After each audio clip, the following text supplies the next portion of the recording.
Hello, baby. Welcome to the Smart People Podcast. Sit back, grab a drink, tune in your brain. Ask not what your country can do for you. This nation will rise up. One giant leap for mankind. 760.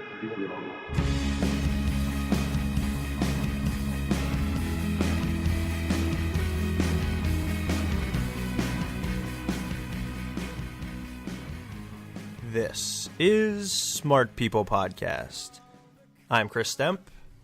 And I'm John Rojas. Did you like my Jeopardy thing I just did there? Not really. You kind of blew the mic out a little bit. Anyways, thanks for tuning in this week, everyone. First, want to say thank you for helping support us through our Amazon widget on our website, www.smartpeoplepodcast.com. We've been hearing a lot of feedback from you guys as to how to make the show better and what guests to have on. We really appreciate that. Actually helped us out with this week's guests. Yeah, one of the areas that we received a couple emails on was the financial market. You know, right now we're in a recession. Everybody is worried about their 401k. They're worried about their nest egg, how they're going to retire. And then there's some of us that are, just getting into the investment game, and we don't really know what to do with 401ks, IRAs, Roth IRAs, etc., etc. There's so much stuff out there. So we had this guest on, and with the hopes of that he would help us figure all this stuff out. The other thing is you turn on the news these days, and every other article or every other show is about some new CEO who stole money from basically you and I somehow. And it starts to make you skeptical of what are you supposed to do with your money? Are you investing in the next Ponzi scheme, or do you have day traders that are just taking you for all you're worth? So it's a confusing world out there, and we figured maybe we can help everybody out. Yeah, and the guest that we're going to have on, he wants people to have a fair shot at the market. He doesn't want the market to sit there and take advantage of the layman investor. So all that led up to today's guest is Dan Goldie. He's a pretty interesting guy. First, when we read up on him, we noticed he's a former NCAA singles champion in tennis, and he was ranked as high as 27th in the world. So that's no slouch. It's a pretty, Pretty impressive feat, I might say. Thank you. But he suffered a career-ending injury, and he found his passion in the finance advisory industry. He is now the president and founder of Dan Goldie Financial Services, located in San Francisco, California. He holds a bachelor's in economics from Stanford and an MBA from Berkeley. He is also a certified financial analyst, which I'm aware of because I was in the finance industry, and it's a pretty difficult designation to get. It's easily as difficult as an MBA. It takes at least 3 years. He is also a certified financial planner. So we hope you enjoy the advice he has to give you. You can also check out his book, The Investment Answer. Here's Dan.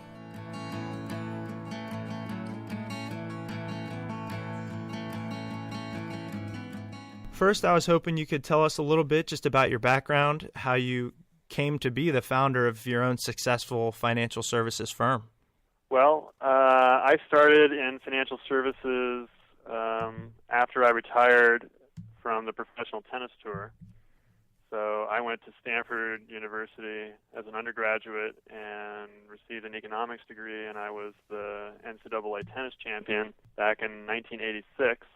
So I turned pro after that, after graduation, and played professional tennis for 5.5 years and got injured in the middle of that period and ultimately retired in 91. And I had interned with a financial planning firm in college, and I'd always found how markets work to be just fascinating, and I really wanted to get back into finance in some way. And so in 91, I interviewed around and ended up basically becoming an independent advisor at that time, and then I didn't found my own firm until 2009, but I was an independent advisor all the way through for the last 20 years.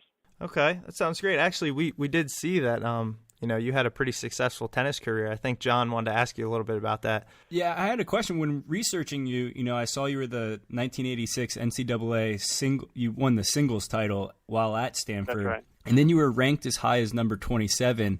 And I was going to ask, what made you leave tennis and decide to get into financial services? But I guess you said you had an injury. I mean, was it completely career ending, or, was it something that you worked through? It was basically career ending. I developed stress fractures in both of my shins, and it just didn't seem to go away. I could play through it, but I couldn't really practice a lot. And it happened right after I reached the quarterfinals of Wimbledon in 1989, and that was sort of in the middle of my tennis career. So for the last 2 years of my tennis career, my ranking declined because I couldn't practice much, and my movement was hampered, and I just finally got frustrated and said, okay, enough, let's move on. I mean, I know a lot of athletes who have reached a level of that height say that, that kind of helped them out in their future in terms of their business career. Do you think you learned some things while competing that have helped you along the way? Oh, absolutely. I mean, it takes a lot of dedication and tunnel vision and hard work, to reach the top levels of any sport. And so the lessons that you learn achieving that can be applied to any endeavor. So I think former athlete who's well educated and motivated to do well in another pursuit is perfectly suited to do well in something else. I agree. We were just interested, both kind of athletes at heart. So sorry, that might have been a little off topic, but we were interested in that.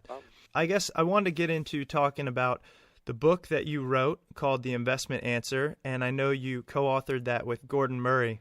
And it's actually a bittersweet story of how the book was finally created. Would you mind telling our listeners a little bit about how it came to be? Sure.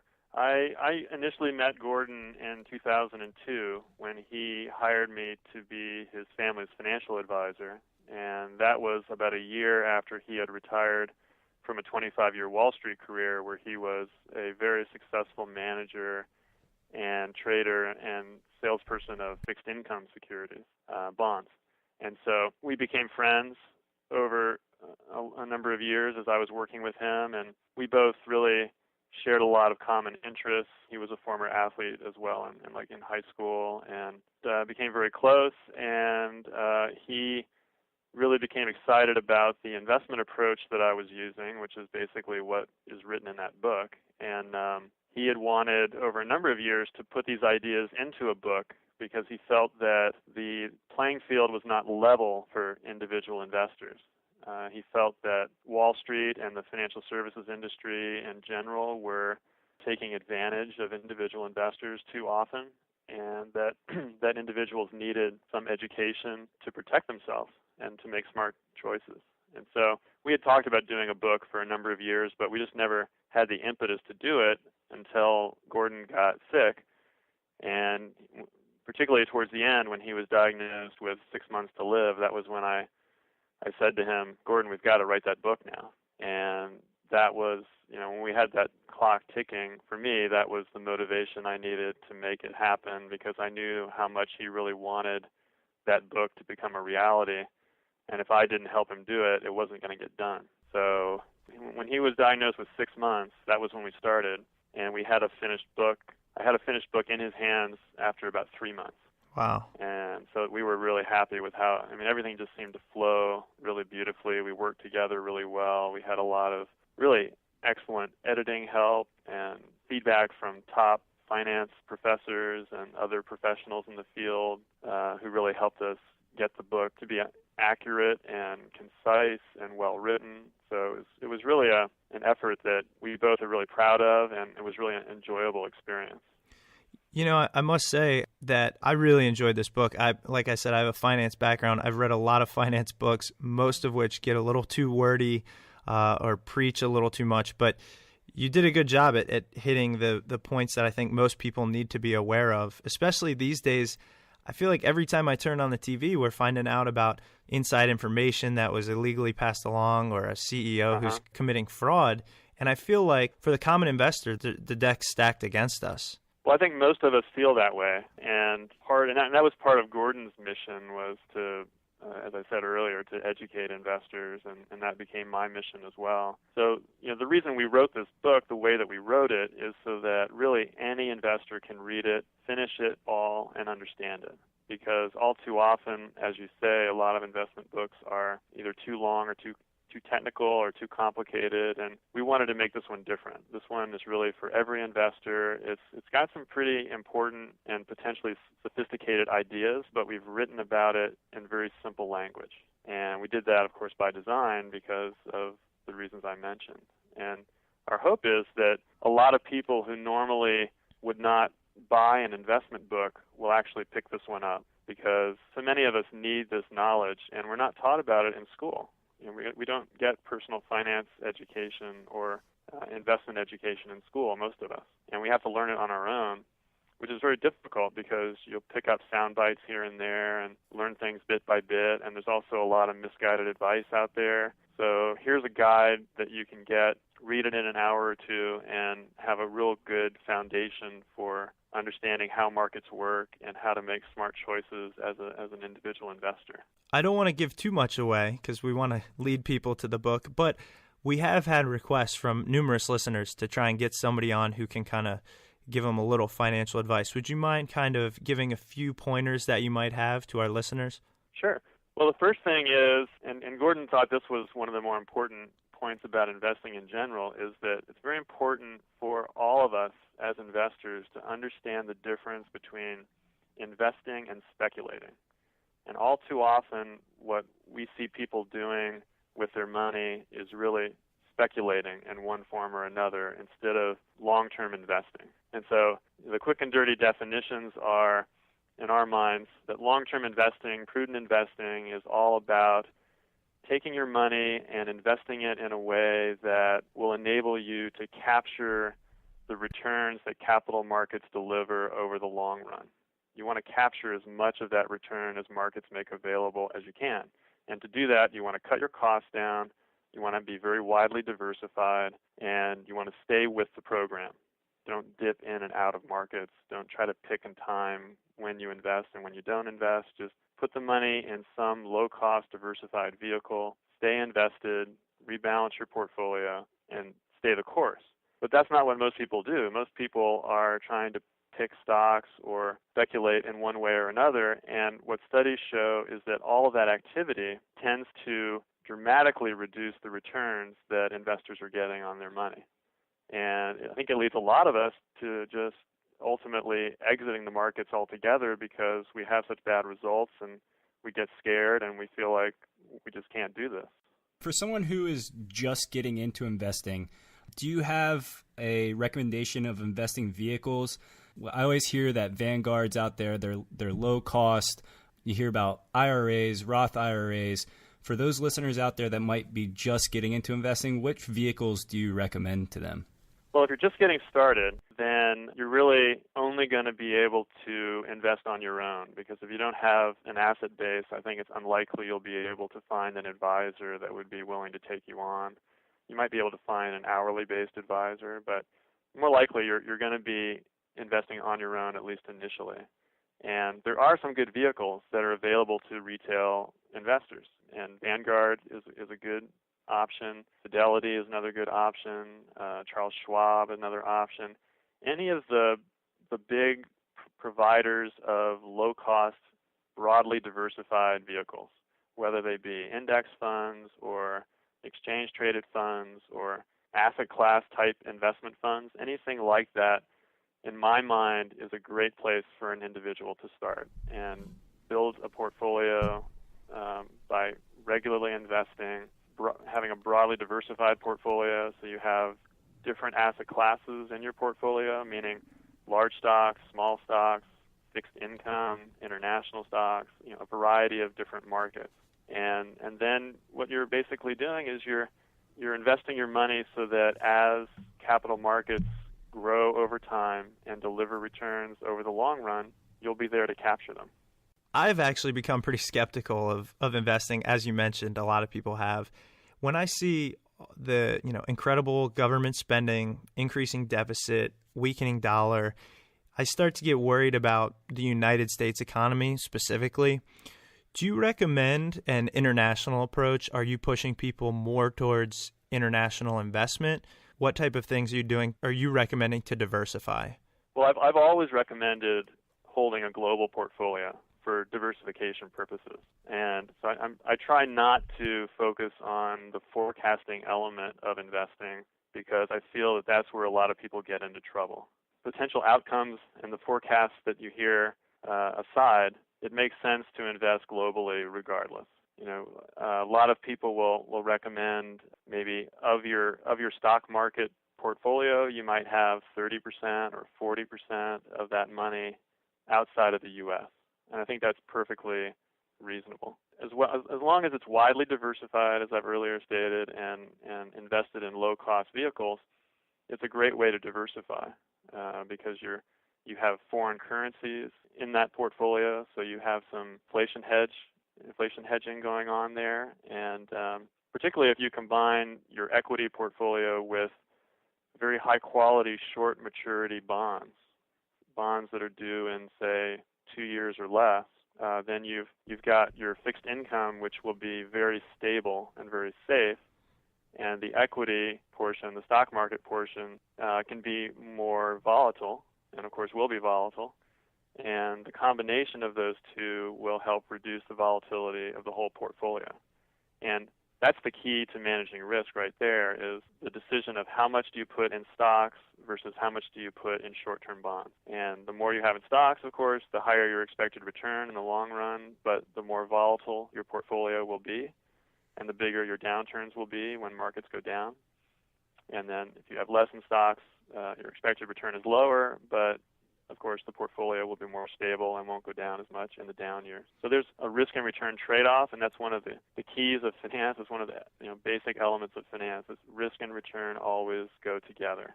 And that's a point we make in the book as well. Even knowing a little bit about finance, one thing I didn't realize until I spoke with an investment professional was there are things you can use, types of insurance policies and things like that actually as an investment vehicle. Do you have any recommendations on that aspect? Because I feel like even though people might know about diversification, they often don't know about these other types of ways to kind of invest and diversify.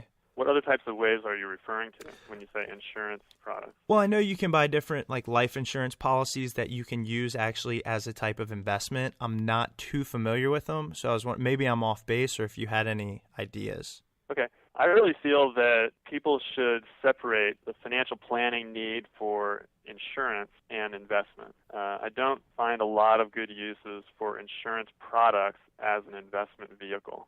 And the reason is that with insurance products, you're paying pretty high costs because there's always some insurance cost tacked on to the product itself. So I would rather see investors invest money in low-cost index funds outside of an insurance product for their investment needs. And if they need life insurance or some other insurance-based product, just buy that separately and just buy, for example, with life insurance, just buy a plain vanilla term insurance policy, and that way you're just paying for the insurance cost only and not all the extra stuff that comes with it. I think a lot of those vehicles are sold for the commission by the agent and may not be in the best interest of the consumer. That's that's what I was wondering. So I guess that was a good way of looking at it. The last kind of financial type question I had for you was, what do you think in terms of investing in precious metals and things as a way of decreasing risk, or gives you something tangible? And I think that's why gold is at such a high. Yes, and I know that that's been popular lately as stock markets have been very volatile, and people are talking about the potential for inflation to come back. Precious metals, and they've also, of course, performed well recently, so people are attracted to that. But we write about this in the book as well, and we really feel that these kind of alternative investments really are not necessary to have a good investment experience. You could have some of that in your portfolio, and I wouldn't object to it, but I would recommend keeping it small, say under 10% of your overall portfolio. Generally with commodities and things like that, usually you hear them recommended as a way to hedge inflation. But most commodities, in particular gold, are very volatile. The prices are very volatile. And inflation changes are very slow. So the volatility of inflation is very low, and if you're hedging something, you want the volatility of the vehicle that you're hedging with to have the same volatility as the thing you're trying to hedge against. So you want if you're going to hedge inflation correctly, you want something that has the same amount of volatility as inflation, and that turns out to be short-term bonds. Short-term bonds and inflation have about the same amount of volatility, and they track each other very closely. So I prefer short-term bonds to be the primary inflation hedge in the short run. In the long run, of course, equities outperform inflation, so they're a great long-run inflation hedge. You don't need the metals or the commodities. I really think that's more in the realm of speculating, not investing. As we mentioned, you have a book out right now called The Investment Answer, which is a great book. Is there anything else you would like to pass along to our listeners or guide them or tell them about? Well, for those who are interested in the book, it should be available everywhere. If they would like to learn more about it, there is a website for the book. It's called theinvestmentanswerbook.com. And we have up there lots of information about the book, the media coverage we've received, so people can learn more about it. And I appreciate being on your show. All right, Dan, thank you so much. It was great talking to you. Thank you.